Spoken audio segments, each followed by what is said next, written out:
বন্দর থেকে জাহাজ ছাড়ার কর্মটি সবসময়ই এক হুলস্থুল ব্যাপার, তুমুল কাণ্ড।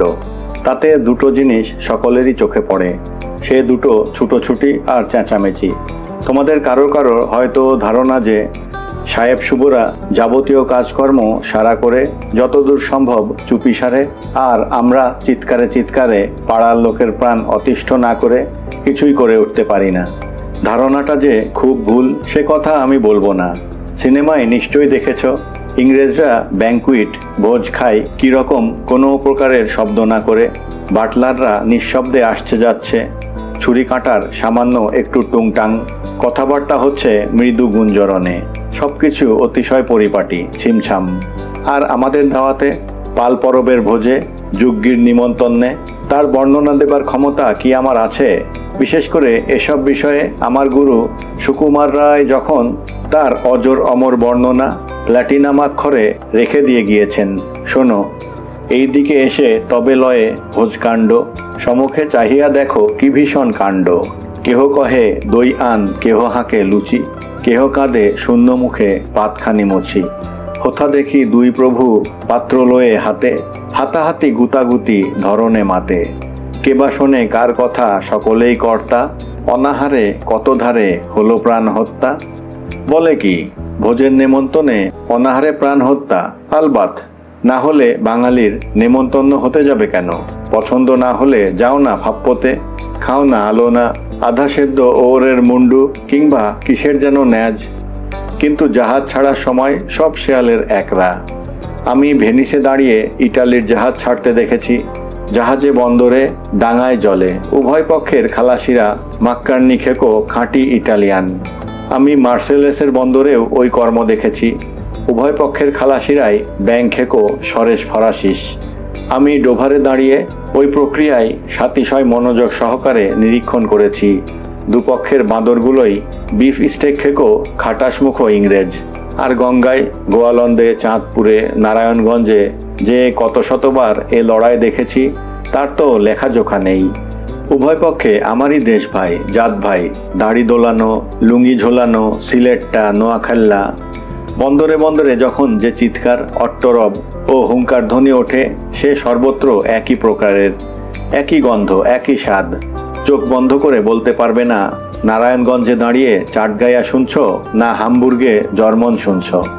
ডেকে রেলিং ধরে দাঁড়িয়ে প্রথমটায় তোমার মনে এই ধারণা হওয়া কিছুমাত্র বিচিত্র নয় যে জাহাজ এবং ডাঙার উভয় পক্ষের খালাসিরা একমত হয়ে জাহাজটাকে ডাঙা দড়াদড়ির বন্ধন থেকে নিষ্কৃতি দিতে চায়।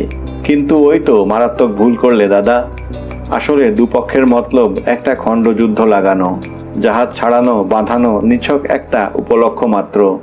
যে খালাসি জাহাজের এক প্রান্ত থেকে আরেক প্রান্ত অবধি তুর্কি ঘোড়ার তেজে ছুটছে, সে যে মাঝে মাঝে ডাঙার খালাসির দিকে মুখ খিঁচিয়ে কি বলছে তার শব্দ সেই ধুন্দুমারের ভেতর শোনা যাচ্ছে না সত্যি, কিন্তু একটু কল্পনা শক্তি এবং ঈষৎ খালাসি মনস্তত্ত্ব তোমার রপ্ত থাকলে স্পষ্ট বুঝতে পারবে তার অতিশয় প্রাঞ্জল বক্তব্য।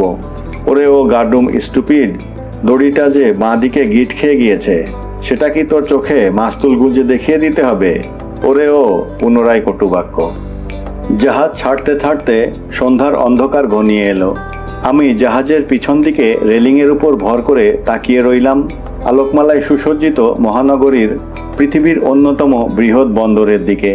সেখানে রাস্তায় রাস্তায়, সমুদ্রের জাহাজে জাহাজে আর জেলেদের ডিঙিতে ডিঙিতে কোথাও বা সারে সারে প্রদীপ শ্রেণী, আর কোথাও বা এখানে একটা ওখানে দুটো, সেখানে এক ঝাঁক যেন মাটির সাত ভাই চম্পা।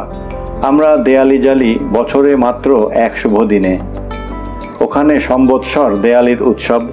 এদের প্রতিদিনের প্রতি গধূলিতে শুভলগ্ন, আর এদের এ উৎসব আমাদের চেয়ে কত সর্বজনীন। এতে সাড়া দেয় সর্বধর্ম সর্বসম্প্রদায়ের নরনারী, হিন্দু, বৌদ্ধ, শিখ, জৈন, পার্সিক, মুসলমান, খ্রিস্টান। আমি জানি বৈজ্ঞানিকেরা বলেন কোনো কোনো ছোট্ট পাখির রং যে সবুজ, তার কারণ সে যেন গাছের পাতার সঙ্গে নিজের রং মিলিয়ে দিয়ে লুকিয়ে থাকতে পারে, যাতে করে শিকারে পাখি তাকে দেখতে পেয়ে ছোঁ মেরে না নিয়ে যেতে পারে। তাই নাকি আমের রঙও কাঁচা বয়সে থাকে সবুজ, যাতে পাখি না দেখতে পায়, আর পেকে গেলে হয়ে যায় লাল, যাতে করে পাখির দৃষ্টি আকর্ষণ করতে পারে। যাতে সে যেন ঠুকরে ঠুকরে তাকে গাছ থেকে আলাদা করে দেয়। নিচে পড়ে তার আঁটি যেন নতুন গাছ জন্মাতে পারে। বৈজ্ঞানিকদের ব্যাখ্যা ভুল, আমি বলি কি করে? বিজ্ঞানের আমি জানি কতটুকু, বুঝি কতখানি, কিন্তু আমার সরল সৌন্দর্যতিয়াসী মন এসব জেনে শুনেও বলে না, পাখি যে সবুজ সে শুধু তার নিজের সৌন্দর্য আর আমার চোখের আনন্দ বাড়াবার জন্যে। এর ভেতরে ছোট হোক বড় হোক কোনো স্বার্থ লুকোনো নেই, সৌন্দর্য শুধু সুন্দর হওয়ার জন্যই। ঠিক তেমনি আমি জানি পৃথিবীর বন্দরে বন্দরে প্রতি গধূলিতে যে আলোর বান জেগে ওঠে তার মধ্যে স্বার্থ লুকানো আছে। ওই আলো দিয়ে মানুষ একে অন্যকে দেখতে পায়, বাপ ওই আলোতে বাড়ি ফেরে, মা তার শিশুকে খুঁজে পায়, সবাই আপন আপন গৃহস্থালির কাজ করে। কিন্তু তবুও যখনই আমি দূরের থেকে এই আলোগুলোর দিকে তাকিয়ে থাকি তখনই মনে হয় এগুলো জ্বালানো হয়েছে শুধুমাত্র দেয়ালির উৎসবকে সফল করার জন্য। তার ভিতরে যেন আর কোনো স্বার্থ নেই। অকুল সমুদ্রে পথহারা নাবিক তারার আলোয় ফের পথ খুঁজে পাই। অনেক দূর চলে এসেছি, পাড়ের আলো ক্রমেই ম্লান হয়ে আসছে, তবু এখনো দেখতে পাই হুশ করে একখানা জেলে ডিঙি আমাদের পাশ দিয়ে উল্টো দিকে চলে গেল। আসলে কিন্তু সে হুশ করে চলে যায়নি, সে ছিল দাঁড়িয়েই, কারণ তার গলুই সমুদ্রের দিকে মুখ করে আছে। আমরা তাকে পেরিয়ে গেলাম মাত্র। আশ্চর্য, এত রাত অবধি পাড় থেকে এত দূরে তারা মাছ ধরছে। এখন যদি ঝড় ওঠে তবে তারা কি করবে? নৌকা যদি ডুবে যায় তবে তারা তো এতখানি জল পাড়ি দিয়ে ডাঙায় পৌঁছতে পারবে না। তবে তারা এরকম বিপজ্জনক পেশা নিয়ে পড়ে থাকে কেন? লাভের আশায়? নিশ্চয় নয়। সে তত্ত্ব আমি বিলক্ষণ জানি। আমি একবার কয়েক মাসের জন্য মাদ্রাজের সমুদ্র পাড়ে আমার এক বন্ধুর বাড়িতে ছিলাম। তারই পাশে ছিল একেবারে সমুদ্রের গা ঘেঁষে এক জেলে পাড়া। আমি পাকা 6টি মাস ওদের জীবনযাত্রা প্রণালী দেখেছি। ওদের দৈন্য দেখে আমি স্তম্ভিত হয়েছি। আমাদের গরিব চাষিরাও এদের তুলনায় বড় লোক। এমনকি আমাদের আদিবাসীরা, সাঁওতাল ভিলেরাও এদের চেয়ে অনেক বেশি সুখ স্বাচ্ছন্দ্যে জীবনযাপন করে। তোমাদের ভিতর যারা পুরীর জেলেদের দেখেছ তারাই আমার কথায় সায় দেবে। তবে কি এরা অন্য কোনো সুযোগ পায় না বলেই এই বিপদসংকুল, কঠিন অথচ দুঃখের জীবন নিয়ে পড়ে থাকে? আমার সেই মাদ্রাজি বন্ধু বলল, তা নয়, এরা নাকি ভোলা সমুদ্র এত ভালোবাসে যে তাকে ছেড়ে মাঠের কাজে যেতে কিছুতেই রাজি হয় না। ঝড়ের সময় মাছ ধরা প্রায় অসম্ভব বলে তখন উপোস করে দিন কাটাবে। ক্ষুধায় প্রাণ অতিষ্ঠ হলে, ভুখা কাচ্চা বাচ্চাদের কান্না সহ্য করতে না পারলে সেই ঝড়েই বেরোয় মাছ ধরতে, আর ডুবে মরে সমুদ্রের অথই জলে। তবু জল ছেড়ে ডাঙার ধান্দায় যেতে রাজি হয় না। এবং নৌকার মাঝি মাল্লা, জাহাজের খালাসিদের বেলায়ও তাই। এদের জীবন এতখানি অভিশপ্ত নয় জানি, কিন্তু এরাও ডাঙায় ফিরে যেতে রাজি হয় না। এমনকি যে চাষা 700 পুরুষ ধরে ক্ষেতের কাজ করছে, সেও যদি দুর্ভিক্ষের সময় 2 পয়সা কামাবার জন্য সমুদ্রে যায় তবে কিছুদিন পরই তাকে আবার ডাঙার কাজে নিয়ে যাওয়া যায় না। আর পুরনো খালাসিদের তো কথাই নেই, গোবদাড়ি পেকে গিয়েছে। সমুদ্রের নোনা জল আর নোনা হাওয়ায় চামড়ার রংটি ব্রোঞ্জের মতো হয়ে গিয়েছে। আর কদিন বাঁচবে তার ঠিক নেই। জাহাজে কেউ চাকরি দিতে চায় না, তবু পড়ে থাকবে খিদিরপুরের এক ঘিঞ্জি আড্ডায়, আর উদয়াস্ত এ জাহাজ ও জাহাজ করে করে বেড়াবে চাকরির সন্ধানে। ওদিকে বেশ 2 পয়সা জমিয়েছে, ইচ্ছে করলেই দেশের গায়ের তেঁতুল তলায় নাতি নাতনির পাখার হাওয়া খেতে খেতে গল্প টল্প বলতে বলতে 2 চোখ বুঝতে পারে। সমুদ্রের প্রতি এদের কেমন যেন একটা নেশা আছে। সে সম্বন্ধে তারা একটু লজ্জিত, কেন জানি নে।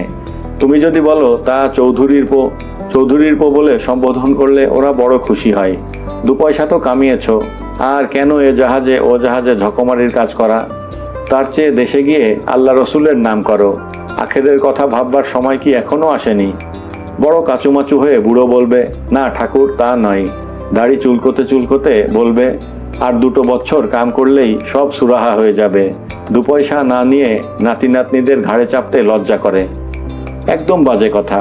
বুড়ো জাহাজের কামে ঢোকে যখন তার বয়স 18, আজ সে 70। এই 52 বছর ধরে সে দেশে টাকা পাঠিয়েছে ভালো করে ঘরবাড়ি বানানোর জন্য, জমি জমা কেনার জন্য। এখন তার পরিবারের এত সচ্ছল অবস্থা যে তারা জমিদারকে পর্যন্ত টাকা ধার দেয়। আর বুড়ো বলে কিনা বেটা ভাইপো নাতি নাতনি তাকে 2 মুঠো অন্ন খেতে দেবে না। সমুদ্রের প্রতি কোনো কোনো জাহাজ ক্যাপ্টেনের এত মায়া যে বুড়ো বয়সে তারা বাড়ি বানায় ঠিক সমুদ্রের পাড়ে, এবং বাড়িটার ঢপও কিম্ভূত কিমাকার।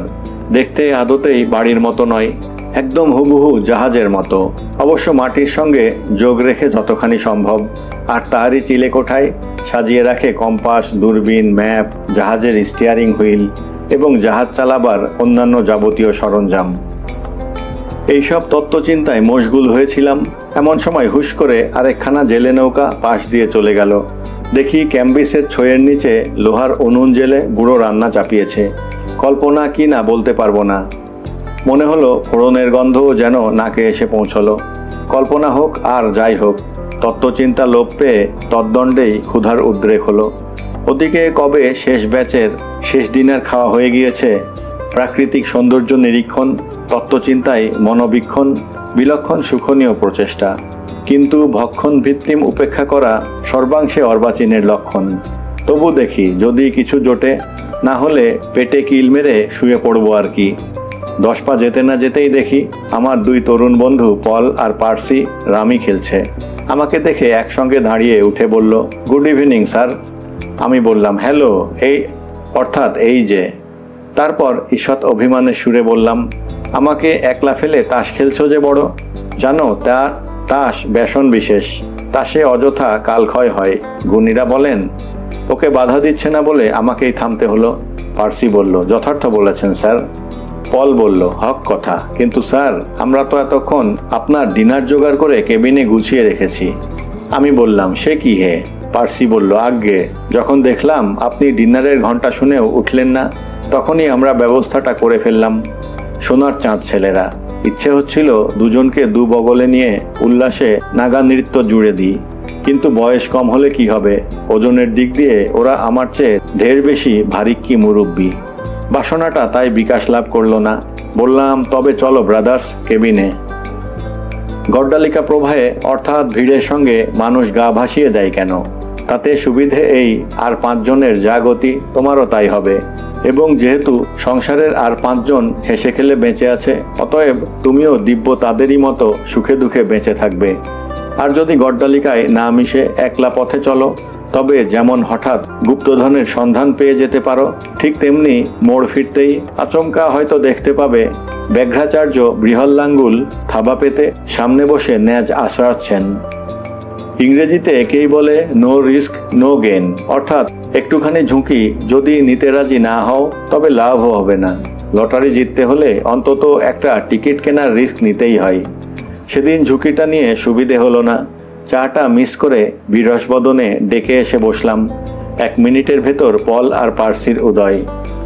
পল ফিসফিস করে কানে কানে বলল, নতুন সব বার্ডিদের অর্থাৎ চিড়িয়াদের দেখেছেন স্যার? এরা সব নবাগত যাত্রী, কলম্বোয় জাহাজ ধরেছে। বেচারিরা এদিক ওদিক ঘুরে বেড়াচ্ছে, ডেকে চেয়ার পাতবার ভালো জায়গার সন্ধানে, কিন্তু পাবে কোথায়? আমরা যে আগে ভাগেই সব জায়গা দখল করে আসন জমিন জমিয়ে বসে আছি মাদ্রাজ থেকে। এ তো দুনিয়ার সর্বত্র হামেশাই হচ্ছে। মিটিংয়ে, ফুটবলের মাঠে সর্বদাই আগে গিয়ে ভালো জায়গা দখল করার চেষ্টা সবাই করে থাকে। এমনকি রান্নাঘরের দাওয়ায় বসি ঠিক দরজাটির কাছে। মা রান্নাঘর থেকে খাবার নিয়ে বেরিয়েই সকলের পয়লা দেবে আমাকে। আমি পল জার্সিকে জিজ্ঞেস করলাম, অদ্যকার প্রোগ্রাম কি? পল বলল, প্রথমত জিমন্যাস্টিক হলে গমন। সেখানকার কর্মতালিকা কি? একটুখানি রোয়িং করব। রোয়িং সেখানে কি নৌকো, বৈঠে, জল আছে? সব আছে, শুধু জল নেই। বৈঠেগুলোর সঙ্গে এমনভাবে স্প্রিং লাগানো আছে যে জল থাকলে বৈঠাকে যতখানি বাধা দিত, স্প্রিং ঠিক ততখানি দেয়। কাজেই শুকনোই বসে বৈঠে চালানোর প্র্যাকটিস আর পরিশ্রম দুইই হয়। আমি বললাম, আমার মন ছাড়া দিচ্ছে না। আমাদের দেশে আমরা বৈঠা মারি দুহাত দিয়ে তুলে ধরে। তোমাদের কায়দাটা রপ্ত করে আমার কোনো লাভ হবে না। তাহলে প্যারালেল বার, ডাম্বেল কিছু একটা? পার্সি বলল, তাহলে পলে আমাতে বক্সিং লড়ব, আপনি রেফারি হবেন। আমি তো ওর তত্ত্ব কিছুই জানি নে, আমরা শিখিয়ে দেব। পল তখন ধীরে ধীরে বলল, আসলে আপনি কোনো রকম নড়াচড়া করতে চান না। এক্সারসাইজের কথা না হয় রইল, কিন্তু আর সবাই তো সকাল বিকাল জাহাজটাকে কয়েকবার প্রদক্ষিণ দেয় শরীরটাকে ঠিক রাখবার জন্য। আপনি তো তাও করেন না, কেন বলুন তো? আমি বললাম, আরেকদিন হবে। উপস্থিত অধ্যকার অন্য কর্মসূচি কি? পার্সি বলল, আজ 11টায় লাউঞ্জে চেম্বার মিউজিক, তাই না হয় শোনা যাবে। পল আপত্তি জানালো, বলল, যে লোকটা বেহালা বাজায় তার বাজনা শুনে মনে হয় দুটো হুলো বেড়াল মারামারি লাগিয়েছে। পার্সি বলল, ওই তো পলের দোষ, বড় পিটপিটে। আরে বাপু, যাচ্ছিস তো সস্তা ফরাসি মেসাজেরি মারিতি জাহাজে, আর আশা করছিস ক্রাইজলার এসে তোর কেবিনের জানালার ধারে চাঁদের আলোতে বেহালা নিয়ে সেরেনেড বাজাবেন। আমি বললাম, আমাদের দেশে এক বুড়ি কিনে আনলো 1 পয়সার তেল, পরে দেখে তাতে একটা মরা মাছি। দোকানিকে ফেরত দিতে গিয়ে বলল, তেলে মরা মাছি। দোকানি বলল, 1 পয়সার তেলে কি তুমি একটা মরা হাতি আশা করেছিলে? পার্সি বলল, এইবার আপনাকে বাগে পেয়েছি স্যার। আপনি যে গল্পটি বললেন তার যে বিলিতি মুদ্রণটি আমি জানি, সে এর চেয়ে সরেস। আমি চোখ বন্ধ করে বললাম, কীর্তন করো। পার্সি বলল, এই আমাদের পলেরই মতো এক পিটপিটে মেম সাহেব গিয়েছেন মোজা কিনতে। কোনো মোজাই তার পছন্দ হয় না। শেষটায় সবচেয়ে সস্তায় 1 শিলিংয়ে তিনি 1 জোড়া মোজা কিনলেন। দোকানি যখন মোজা প্যাক করছে তখন তার চোখে পড়ল মোজাতে অতি ছোট্ট একটি ল্যাডার। আমি শুধালাম, ল্যাডার মানে কি? ল্যাডার মানে তো মই। আজ্ঞে, মোজার এক গাছা টানার সুতো যদি ছিঁড়ে যায় তবে ওই জায়গায় শুধু পড়েনগুলো একটার উপর একটা এমনভাবে থাকে যেন মনে হয় সিঁড়ি কিংবা মই, তাই ওটাকে তখন ল্যাডার বলা হয়। আমি বললাম, থ্যাংক ইউ, শেখা হলো। তারপর কি হলো? মেম বললেন, ও মোজা আমি নেব না, ওতে একটা ল্যাডার আছে। দোকানি বলল, 1 শিলিংয়ের মোজাতে কি আপনি একটা মার্বেল স্টেয়ারকেস আশা করেছিলেন ম্যাডাম? আমি বললাম, সাবাস, তোমার বলা গল্পটি আমার গারস্থ সংস্করণের রাজ সংস্করণ বলা যেতে পারে। তদুপরি তোমরা তো রাজার জাত। পার্সি বলল, ও কথাটা নাই বা তুললেন স্যার। আমি আমার চোখ বন্ধ করে বললাম, জাহাজের দুর্বিষহ গতানুগতিক জীবনকে বৈচিত্র্যপূর্ণ করবার জন্য কোম্পানি আজ অন্য কি ব্যবস্থা করেছেন। পার্সি বলল, সঙ্গীতে যখন পলের আপত্তি, তখন আমি ভাবছি ওই সময়টা আমি সেলুনে চুল কাটাতে যাব। আমি হন্তদন্ত হয়ে বললাম, অমন কর্মটি গলা কেটে ফেললেও করতে যেও না পার্সি। তোমার চুল কেটে দেবে নিশ্চয়ই, কিন্তু সঙ্গে সঙ্গে তোমার হাজামও করে দেবে। কথাটা বুঝতে পারলাম না স্যার। আমি বললাম, ওটা একটা উর্দু কথার আড়। এর অর্থ তোমার চুল নিশ্চয়ই কেটে দেবে ভালো করে, কিন্তু সঙ্গে সঙ্গে মাথাটিও মুড়িয়ে দেবে। পার্সি আরও 7 হাত জলে। শুধলো, চুল যদি ভালো করে কাটে তবে মাথা মুড়বে কি করে? আমি বললাম, তোমার চুল কাটবে শব্দার্থে, কিন্তু মাথা মুড়বে বার্থে, অর্থাৎ মেটাফরিক্যালি। মোদ্দা কথা, তোমার সর্বস্ব লুণ্ঠন করবে। জাহাজে চুল কাটানোর দর্শনই পঞ্চমুদ্রা। পল বলল, সে কি স্যার? চীন দেশে তো 5 টাকায় 20 বার চুল কাটানো যায়। আমি বললাম, ভারতবর্ষেও তাই। এমনকি বিশ্ব ফ্যাশনের রাজধানী প্যারিসেও চুল কাটাতে 5 টাকা লাগে না। ব্যাপারটা হয়েছে কি, জাহাজের ফার্স্ট ক্লাসে যাচ্ছেন পয়সাওয়ালা বড় লোকেরা, তারা 5 টাকার কমে চুল কাটান না। কাজেই রেট বেঁধে দেওয়া হয়েছে 5 টাকা। আমাদের কথা বাদ দাও, এখন যদি কোনো ডেক প্যাসেঞ্জারও চুল কাটাতে যায় তবে তাকেও দিতে হবে 5 টাকা।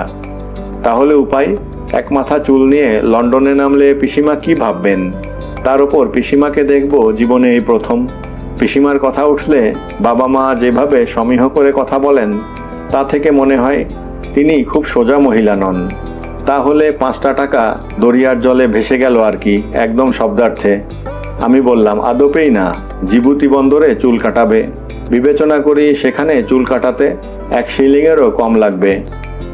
পল বলল, আমরা যখন বন্দরে রোদ লাগাবো তখন পার্সিটা একটা ঘিঞ্জি সেলুনে বসে চুল কাটাবে, তাহলে তার উপযুক্ত শিক্ষা হয়। পার্সি আমার দিকে করুণ নয়নে তাকালো। আমি বললাম, তা কেন? বন্দর দেখার পর তোমাতে আমাতে যখন ক্যাফেতে বসে কফি খাবো তখন পার্সি চুল কাটাবে। চাই কি হয়তো সেলুনের বারান্দায় বসেই কফি খেতে খেতে পার্সিকে আমাদের মহামূল্যবান সঙ্গ সুখ দেব, অমূল্য উপদেশ বিতরণ করব।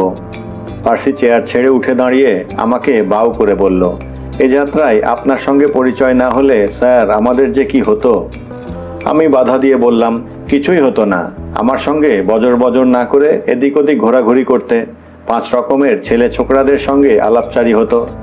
অনেক দেখতে, অনেক শুনতে, দুজনেই সঙ্গে সঙ্গে কেটে পড়ল। আমি আরব সাগরের আবহাওয়া সম্বন্ধে একখানা বিরাট কেতাব নিয়ে পড়তে লেগে গেলাম। আরবের তুলনায় বাঙালি যে অতিশয় নিরীহ সে বিষয়ে কারো মনে কোনো সন্দেহ থাকার কথা নয়, কিন্তু আরব সাগর সাগর হয়েও বঙ্গোপসাগরের উপসাগরের চেয়ে অনেক বেশি শান্ত এবং ঠান্ডা। মাদ্রাজ থেকে কলম্বো পর্যন্ত অধিকাংশ যাত্রী সি সিকনেসে বেশ কাবু হয়ে থাকার পর এখানে তারা বেশ চাঙা হয়ে উঠেছেন। উত্তর পূর্ব দিকে মৃদুমন্দ মৌসুমি হাওয়া বইছে, তখনও এই হাওয়ায় পাল তুলে দিয়েই ভাস্কো দা গামা আফ্রিকা থেকে ভারতে পৌঁছতে পেরেছিলেন। কিন্তু এই সময়ে ওই হাওয়া ভারতের দিকে বয়, সে আবিষ্কার গামার নয়। অনেকক্ষণ ধরে লক্ষ্য করছিলাম আমার সখা এবং সতীর্থ একই তীর্থে যখন যাচ্ছি তখন সতীর্থ বলাতে কারো কোনো আপত্তি থাকার কথা নয়। শ্রীমান পল কোথা থেকে একটা টেলিস্কোপ জোগাড় করে একদৃষ্টে দক্ষিণ পানে তাকিয়ে আছে। ভাবলাম ওই দিক দিয়ে বোধহয় কোনো জাহাজ যাচ্ছে, আর সে তার নামটা পড়ার চেষ্টা করছে। আমাকে দাঁড়াতে দেখে কাছে এসে বলল, ওই দূরে যে ল্যান্ড দেখা যাচ্ছে। আমি বললাম, ল্যান্ড নয়, আইল্যান্ড। ওটা বোধহয় মালদ্বীপ পুঞ্জের কোনো একটা হবে। পল বলল, কই, ওগুলোর নাম তো কখনো শুনিনি। আমি বললাম, শুনবে কি করে, এই জাহাজে যে এত লোক, এদের সবাইকে জিজ্ঞেস করো ওদের কেউ মালদ্বীপ গিয়েছেন কিনা। অদূরেই বা কেন, শুধু জিজ্ঞেস করো মালদ্বীপবাসী কারো সঙ্গে কখনো ওদের দেখা হয়েছে কিনা। তাই মালদ্বীপ নিয়ে এ বিশ্বভুবনের কারো কোনো কৌতূহল নেই। আপনি জানলেন কি করে? শুনেছি মালদ্বীপের লোকেরা খুব ধর্মভীরু হয়। এক মালদ্বীপবাসীর তাই ইচ্ছে হয় তার ছেলেকে মুসলিম শাস্ত্র শেখাবার। মালদ্বীপে তার কোনো ব্যবস্থা নেই বলে তিনি ছেলেকে কায়রোর আজহর বিশ্ববিদ্যালয়ে পাঠান। ওইটাই ইসলামী শাস্ত্র শেখার জন্য পৃথিবীর সবচেয়ে সেরা বিশ্ববিদ্যালয়। ছেলেটির সঙ্গে আমার আলাপ হয় ওইখানে। বহুবার দেখা হয়েছিল বলে সে আমাকে তার দেশ সম্বন্ধে অনেক কিছুই বলেছিল। তবে সে অনেক কাল হলো বলে আজ আর বিশেষ কিছু মনে নেই। ওখানে নাকি সব শুদ্ধ 1002 ছোট ছোট দ্বীপ আছে এবং তার অনেকগুলোতেই খাবার জল নেই বলে কোনো প্রকারের বসতি নেই। মালদ্বীপের ছেলেটি আমায় বলেছিল, আপনি যদি এরকম 10-20টা দ্বীপ নিয়ে বলেন এগুলো আপনার, আপনি এদের রাজা, তাহলে আমরা তাতে কণামাত্র আপত্তি জানাবো না। অন্যগুলোতেও বিশেষ কিছু ফলে না। সবচেয়ে বড় দ্বীপটার দৈর্ঘ্য নাকি মাত্র 2 মাইল। মালদ্বীপের সুলতান সেখানে থাকেন এবং নাকি ছোট্ট একখানা মোটর গাড়ি আছে। তবে যেখানে সবচেয়ে লম্বা রাস্তার দৈর্ঘ্য মাত্র 2 মাইল, সেখানে ওটা চালিয়ে তিনি কি সুখ পান তা তিনিই বলতে পারবেন। পার্সি বলল, এখন তো শীতকাল নয়, আমরা তো হাওয়ার উল্টো দিকে যাচ্ছি। আমি বললাম, ভ্রাতা, আমাদের জাহাজ চলে কলে, হাওয়ার তোয়াক্কা সে করে থোড়াই। মালদ্বীপে কোনো কলের জাহাজ যায় না, খরচায় পোষায় না বলে। তাই আজ পর্যন্ত কোনো ট্যুরিস্ট মালদ্বীপ যায়নি। তাই মালদ্বীপের ছোকরাটি আমায় বলেছিল, আমাদের ভাষাতে অতিথি শব্দটার কোনো প্রতিশব্দ নেই। তার কারণ বহু শত বৎসর ধরে আমাদের দেশে ভিনদেশি লোক আসেননি। আমরা এক দ্বীপ থেকে অন্য দ্বীপে যা অল্প স্বল্প যাওয়া আসা করি তা এতই কাছাকাছির ব্যাপার যে কাউকে অন্যের বাড়িতে রাত্রি যাপন করতে হয় না। তারপর আমায় বলেছিল, আপনার নেমন্তন্ন রইল মালদ্বীপ ভ্রমণের, কিন্তু আমি জানি আপনি কখনো আসবেন না। যদি হঠাৎ এসে যান, তাই আগের থেকে আপনাকে বলে রাখছি, আপনাকে এর বাড়ি ওর বাড়ি করে অন্তত বছর 3 সেখানে কাটাতে হবে। খাবেন দাবেন, নারকেল গাছের তলাতে চাঁদের আলোয় গান বাজনা শুনবেন, ব্যাস, আর কি চাই। একটা না এতখানি কথা বলার দরুন ক্লান্ত হয়ে ডেক চেয়ারে গা এলিয়ে দিলাম। তখন লক্ষ্য করলাম পল ঘন ঘন ঘাড় চুলকাচ্ছে। তারপর হঠাৎ ডান হাতটা মুঠো করে মাথায় ধাই করে সুত্তা মেরে বলল, পেয়েছি পেয়েছি, এইবারে পেয়েছি। কি পেয়েছে সেইটা আমি শুধোবার পূর্বেই পার্সি বলল। ওই হচ্ছে পলের ধরন। কোনো একটা কথা স্মরণে আনবার চেষ্টা করার সময় সে ঘন ঘন ঘাড় চুলকোয়। মনে এসে যাওয়া মাত্রই ঠাস করে মাথায় মারবে এক ঘুষি। ক্লাসেও ও তাই করে। আমরা তাই নিয়ে হাসি ঠাট্টা করে থাকি। এবারে শুনুন ও কি বলে। পল বলল, কোনো নতুন কথা নয় স্যার, তবে আপনার শুরুর তুলনাতে মনে পড়ে গেল আমার শুরু কফুসর এ বিষয়ে অন্য এক তুলনা, যদি অনুমতি দেন। আমি বললাম, কি জ্বালা, তোমার এই চীনা লৌকিকতা ভদ্রতা আমাকে অতিষ্ঠ করে তুলল। কনফুৎসর তত্ত্বচিন্তা শুনতে চায় না কোন মর্কট। জানো, ঋষি কনফুৎস আমাদের মহাপুরুষ গৌতম বুদ্ধের সমসাময়িক। ওই সময়েই পৃথিবীতে অবতীর্ণ হয়েছিলেন। ইরানে জরথ্রুস্ট, গ্রিসে সোক্রাতেস, প্লাটো, অ্যারিস্টটলেস, প্যালেস্টাইনে ইহুদিদের ভেতরে। তা থাকবে, তোমার কথা বলো। পল বলল, সরি, কনফুৎস বলেছেন একটি পেয়ালার আসল জিনিস কি, তার ফাঁকা জায়গাটা না তার পার্সেলেনের ভাগটা? ফাঁকা জায়গাটাতেই আমরা রাখি জল, শরবত, চা, কিন্তু পার্সেলেন না থাকলে ফাঁকাটা আদপেই কোনো উপকার করতে পারে না। অতএব কাজের পার্সেলেন নিয়ে অকাজের ফাঁকাটা ঘিরে রাখতে হয়। এবং শুধু তাই নয়, পার্সেলেন যত পাতলা হয় পেয়ালার কদর ততই বেশি, অর্থাৎ কাজ করবে যতদূর সম্ভব সামান্যতম। তারপর হঠাৎ দাঁড়িয়ে উঠে আমাকে বাউটাও করে, অর্থাৎ চীনা পদ্ধতিতে আমায় হাঁটু আর মাথা নিচু করে অভিবাদন জানিয়ে বলল। আমি বাধা দিয়ে বললাম, ফের তোমার চীনে সৌজন্য? বলল, সরি, কিন্তু স্যার, ওই মালদ্বীপের কথা ওঠাতে আর আপনি আপনার গুরুদেবের কথা বলতে আমার কাছে কনফুৎসর তত্ত্বচিন্তা আজ সরল হয়ে গেল। ওর এ বাণী বহুবার শুনেছি, অনেকবার পড়েছি, কিন্তু আজ এই প্রথম। আমি বাধা দিয়ে বললাম, চুপ। আমাদের জাহাজে ঠান্ডা বাতাস চালানোর ব্যবস্থা ছিল না, অর্থাৎ সেটা এয়ার কন্ডিশন নয়। কাজেই কি দিনের বেলা কি রাত্রে কখনো ভালো করে ঘুমোবার সুযোগ বঙ্গোপসাগর, আরব সাগর কিংবা লাল দরিয়ায় মানুষ পায় না। দুপুর রাত থেকে হয়তো ঠান্ডা হাওয়া বইতে আরম্ভ করলো। ডেকে বসে তুমি গা জুড়োলে, কিন্তু তখন যে কেবিনে ঢুকে বিছানা নেবে তার উপায় নেই। সেখানে ওই ঠান্ডা হাওয়া যেতে পারে না বলে অসহ্য গুমোট গরম। গড়ের মাঠে ঠান্ডা হয়ে ফিরে এসে গলি বাড়িতে ঘুমোবার চেষ্টা করার সঙ্গে এর খানিকটা তুলনা হয়। ডেকে যে আরাম করে ঘুমোবে তারও উপায় নেই। ঘুমোতে হলে রাত 2টোর সময়, 4টে বাজতে না বাজতেই খালাসিরা ডেকে বালতি বালতি জল ঢেলে সেখানে যে বন্যা জাগিয়ে তোলে, তার মাঝখানে মাছও ঘুমোতে পারে না। তখন যাবে কোথায়? কেবিনে ঢুকলে মনে হবে যেন রুটি বানানোর তন্দুরে ওভেনে তোমাকে রোস্ট করা হবে। এই অবস্থা চলবে ভূমধ্যসাগর না পৌঁছানো পর্যন্ত। মাঝে মাঝে ডেক চেয়ারেই ঘুমিয়ে পড়তাম। একদিন কেন জানি না হঠাৎ ঘুম ভাঙতেই সামনে দেখি এক অপরূপ মূর্তি। ভদ্রলোক কোট পাতলুন টাই পরেছেন ঠিকই, কিন্তু সে পাতলুন ঢিলে পাজামার চেয়েও বোধ করি চৌড়া। কোট নেবে এসেছে প্রায় হাঁটু পর্যন্ত, আর মানমুনিয়া দাড়ির তলায় টাইটা আবছা আবছা দেখা যাচ্ছে মাত্র। ওর বেশভূষায় ভুল করলাম, ভূষা জাতীয় কোনো বালাই ওর বেশে ছিল না। অনেক কিছুই দেখবার মতো ছিল, কিন্তু প্রথম দর্শনেই আমি সব কটা লক্ষ্য করিনি। পরে ক্রমে ক্রমে লক্ষ্য করে অনেক কিছুই শিখেছিলাম। উপস্থিত লক্ষ্য করলাম তার কোর্টে ব্রেস্ট পকেট বাদ দিয়েও আরও 2 সারি ফালতো পকেট। তাই বোধহয় কোটটা দৈর্ঘ্যে হাঁটু পর্যন্ত নেমে এসেছে। একে তো এতদিন জাহাজে দেখিনি, ইনি ছিলেন কোথায়? তবে কি ইনি কলম্বোতে উঠেছেন? তাহলেও এ 2 দিন ইনি ছিলেন কোথায়? ভদ্রলোক সোজাসুজি বললেন, গুড নাইট।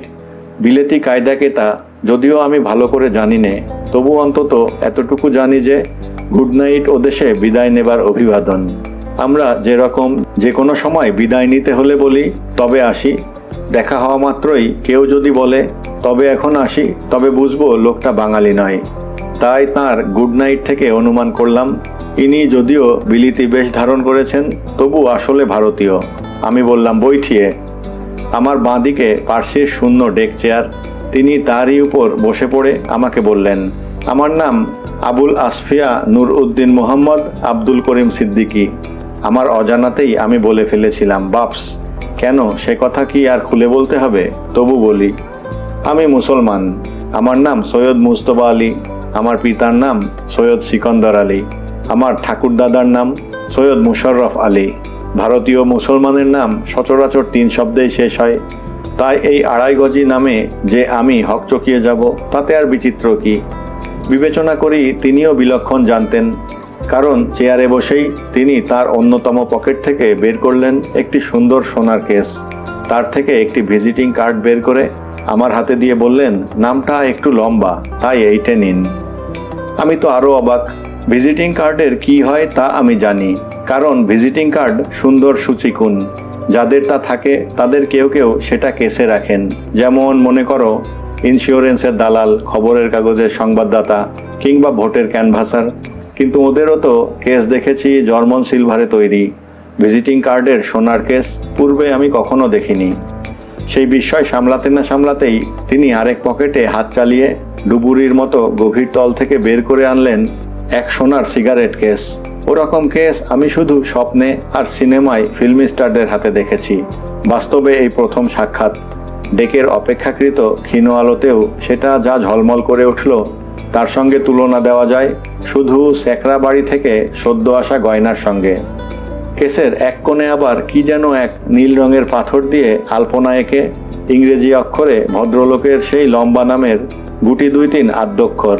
কেসটি আবার সাইজেও বিরাট, নিদেন পক্ষে 30টি সিগারেট ধরবে। আমার সামনে কেসটি খুলে ধরে আরেক পকেট থেকে বের করলেন একটি লাইটার, তার উপর জয়পুরি মিনার কাজ। হঠাৎ দেখলে মনে হয় জমিদার বাড়ির বড় গিন্নিমার কবজ কিংবা মাদুলি। আমার মনের ভেতর দিয়ে হুড়হুড় করে এক পল্টন সেপাইয়ের মতো 50-60 প্রশ্ন চলে গেল। তার মধ্যে সবচেয়ে বড় প্রশ্ন, এরকম লজ্জড় কোট পাতলুনের ভেতর অত সব সুন্দর সুন্দর দামি দামি জিনিস লোকটা রেখেছে কেন? দ্বিতীয় প্রশ্ন, এমন সব দামি মাল যার পকেটে আছে সে ফার্স্ট ক্লাসে না গিয়ে আমার মতো গরিবের সঙ্গে ট্যুরিস্ট ক্লাসে যাচ্ছে কেন? তৃতীয় প্রশ্ন, তা সে যাকগে, কারণ সবকটা প্রশ্নের পুরো ফর্দ এখানে দিতে গেলে আমার বাকি দিনটা কেটে যাবে। আর তোমাদেরও বুদ্ধিশুদ্ধি আছে, ভদ্রলোকের বর্ণনা শুনে তোমাদের মনেও সেই সব প্রশ্ন জাগবে যেগুলো আমার মনে জেগেছিল। তবে আর সেগুলো সবিস্তার বলি কেন? কিন্তু প্রশ্নগুলোর উত্তর পাই কি প্রকারে? তিনি বয়সে আমার চেয়ে ঢের বড়। তিনি যদি আলাপচারি আরম্ভ না করেন তবে আমি তাকে প্রশ্ন শুধাই কি করে? মুরব্বীদের আদেশ, ছেলেবেলা থেকেই শুনেছি বড়রা প্রশ্ন জিজ্ঞেস করবেন, ছোটরা উত্তর দেবে। সে আদেশ লজ্জন করব কি করে? বিশেষ করে বিদেশে, যেখানে কায়দাকে তা জানি নে, যেখানে দেশের গুরুজনদের আদেশ স্মরণ করা ভিন্ন অন্য পুঁজি আছে কি? আধ ঘন্টাটা কেটে গিয়েছে। ইতিমধ্যে আমি তার 2-2টো সিগারেট পুড়িয়েছি।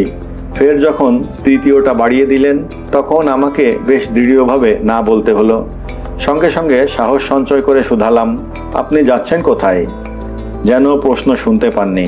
আমি চাপ দিলাম না। আমি খানিকক্ষণ পরে বললাম, আমি শুতে চললাম, গুড নাইট। বললেন, গুড নাইট।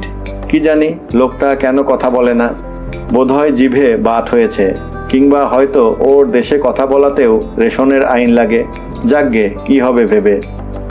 পরদিন সকালবেলা পল পার্সিকে নিয়ে আমি যখন সংসারের যাবতীয় কঠিন কঠিন প্রশ্ন এবং সমস্যা নিয়ে ব্যস্ত, এমন সময় সেই ভদ্রলোক এসে আবার উপস্থিত।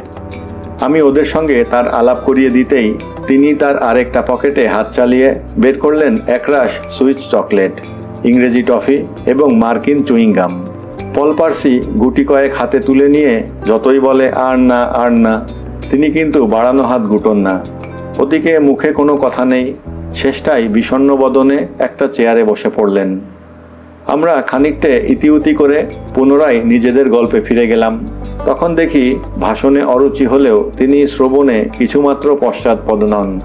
আমাদের গল্পের মাঝে মাঝে তাগমাফিক হু হা দিব্যি বলে যেতে লাগলেন। তারপর আমাদের 3 জনকে কিছুতেই লাইম স্কোয়াশ খাওয়াতে না পেরে আস্তে আস্তে উঠে চলে গেলেন। উঠে যাওয়া মাত্রই আমি পলকে শুধালাম, এ কি রকম চিড়িয়া হে?